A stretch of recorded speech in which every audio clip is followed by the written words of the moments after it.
What is up, guys? We finally made it here to Seminole Hard Rock. I have some big news for you guys, but I'm going to wait and tell you when we sit down. So let's get our name on the list and get to the poker table. I'll meet you guys inside. We sit right down at 510, buying for $2,500, and yes, you guys are seeing it right. Live action footage from the poker table. The poker room marketing manager reviewed our videos from the past, and he gave us the go-ahead to continue filming here at Hard Rock. This is great news for the vlog. I'm really excited about this. Now I can bring you guys some awesome content from an awesome room here in Hollywood, Florida. There is great games here. They range from 1-2 all the way up to 10-25 no limit. They also have PLO games as well, so it's going to be awesome. Can't wait. We get into the first hand here with Queen 10 of clubs, raise it up to $50 over a limp. We're in the cutoff position, and now the small blind goes into the tank. I've never played with this player before, but he seems pretty competent. He ends up putting in a 3-bet of $235, so I actually like this sizing from him. He's out of position and makes it around 4.5x, which is a good sizing. We're $3,000 deep, so he wants to put pressure on most of my hands, considering he's going to be out of position most of the time. Now we have to figure out what we want to do here with Queen 10 of clubs.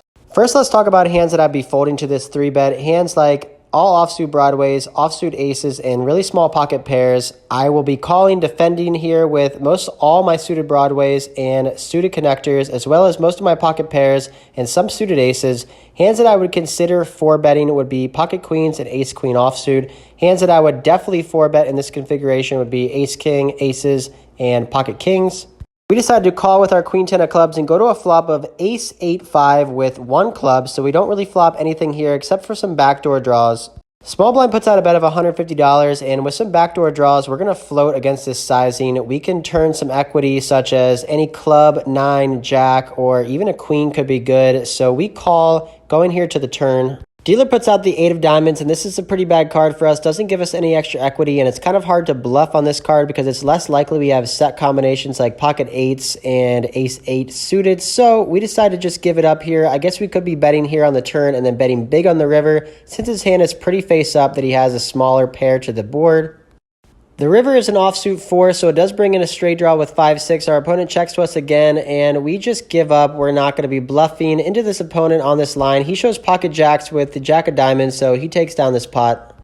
In this hand, an older recreational player makes it $50 in middle position, and we have ace-king suited on the button. We're going to 3-bet here up to $150, and it folds back to him, and he ends up making the call.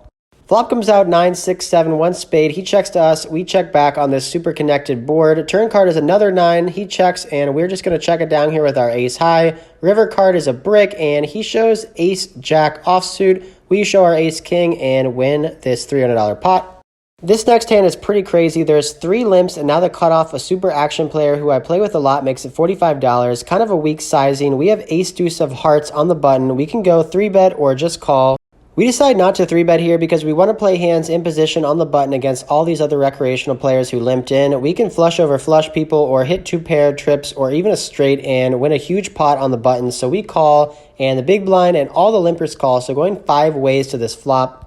Board comes out ace 4-3 with 1 heart. We flop pretty good here. Top pair with a gut shot and a backdoor flush draw. So now the middle position player leads out for $80 and the cutoff calls.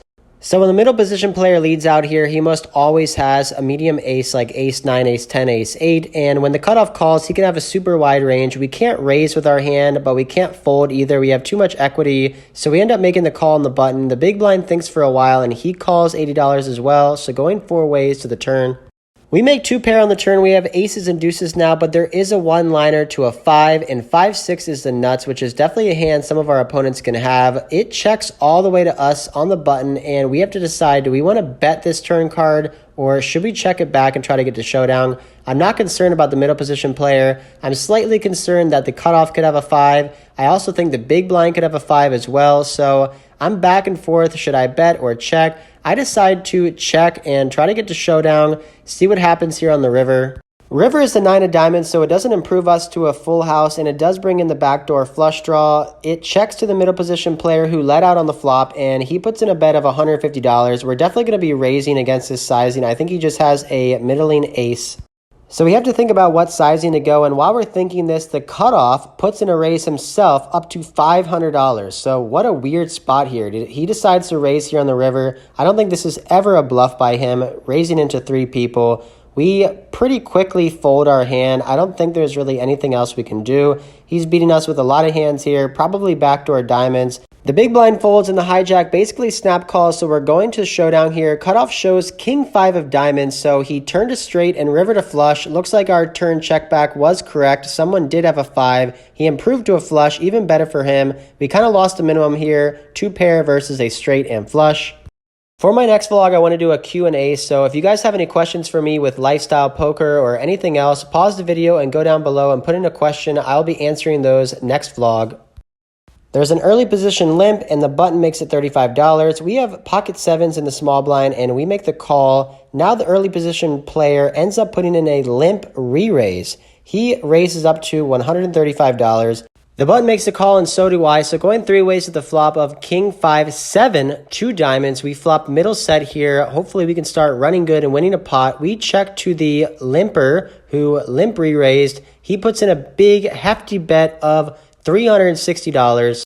The button folds. Now it's back on us. We have to decide what we want to do. Should we call or raise? He has about $800 remaining in his stack. I would hate for him to hero fold a hand like aces or ace king, which is likely one of his holdings when he limp re-raises. Stack sizes are pretty weird in this hand. I'm not sure if I should just raise all in or call and set the trap. And if he was way deeper, I would definitely be putting in a raise. But given the fact that he only has $800 remaining, I don't think it's going to be too hard to get the rest of his money.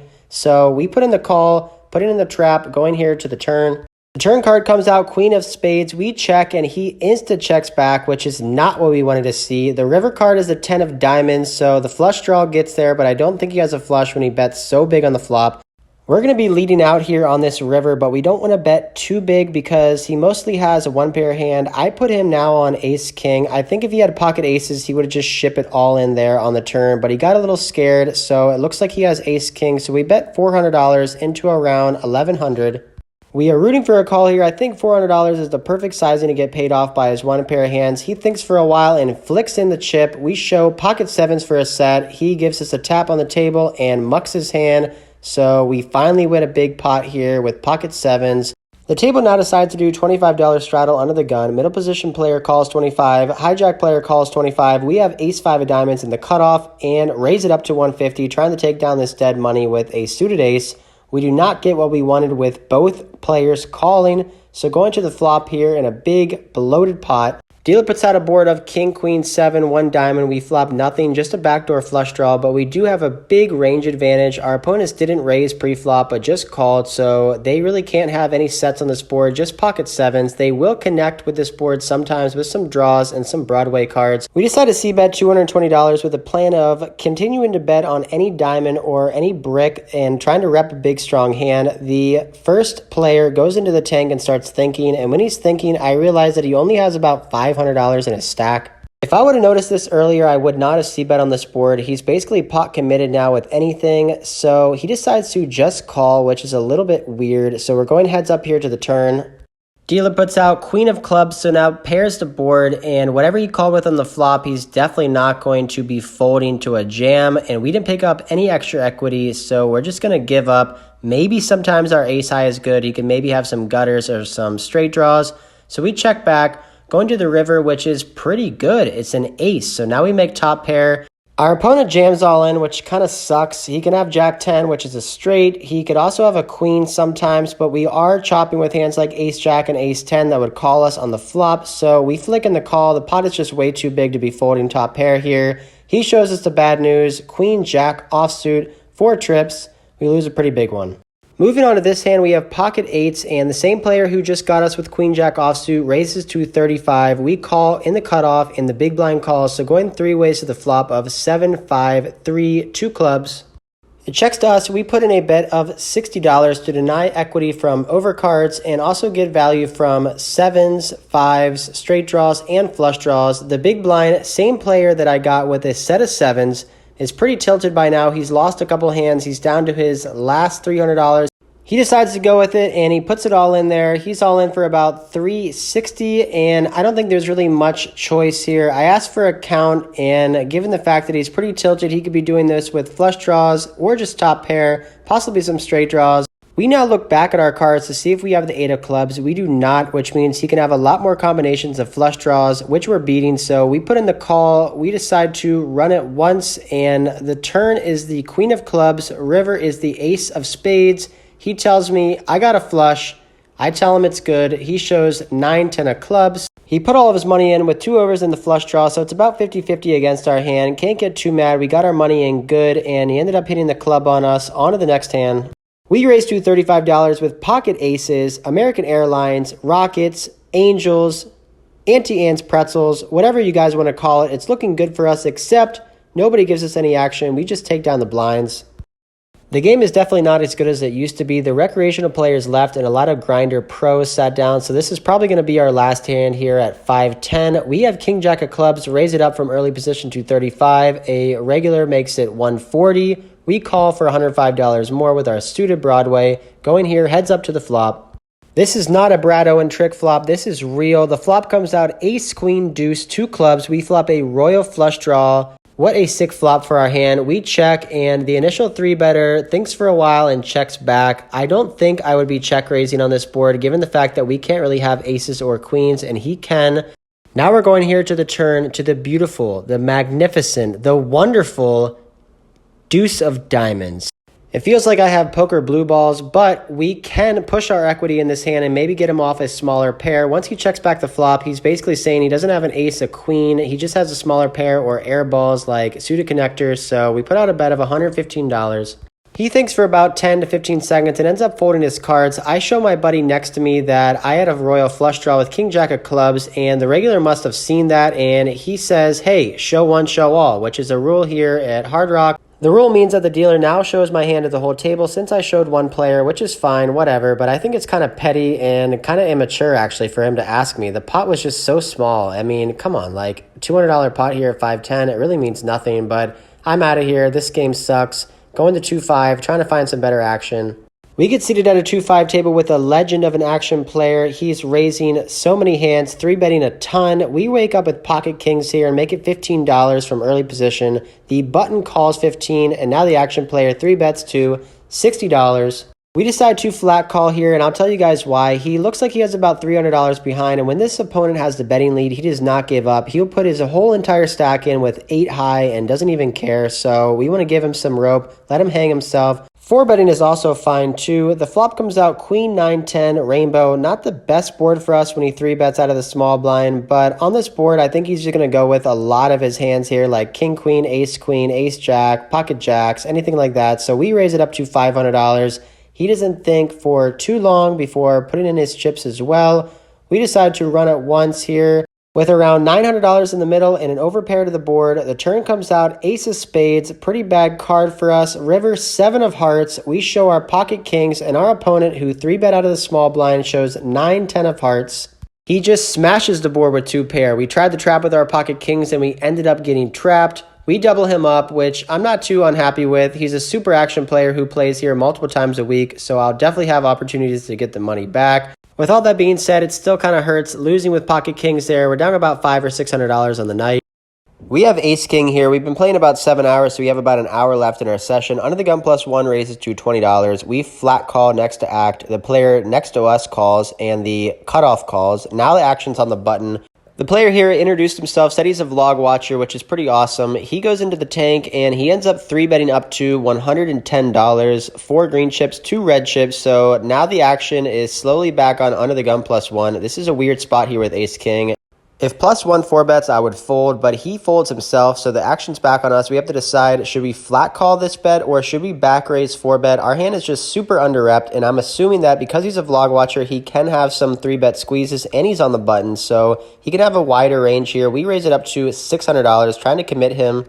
If he was 3-betting light with a hand like ace-queen, ace-jack, or king-queen, then he'll probably fold that hand, which is great for us. If he has a pocket pair above jacks, he'll probably just stick it all in, which we're fine with. It's around $700. We'll flip for that. He ends up thinking for a while and shoving for $720. We call. We end up running it twice. The first board comes out all low cards, 10 high. He shows pocket queens to win that one. The second board, however, has 2 kings on it, so we're going to chop this pot, chop up everybody's money in the center, so not too bad of an outcome here.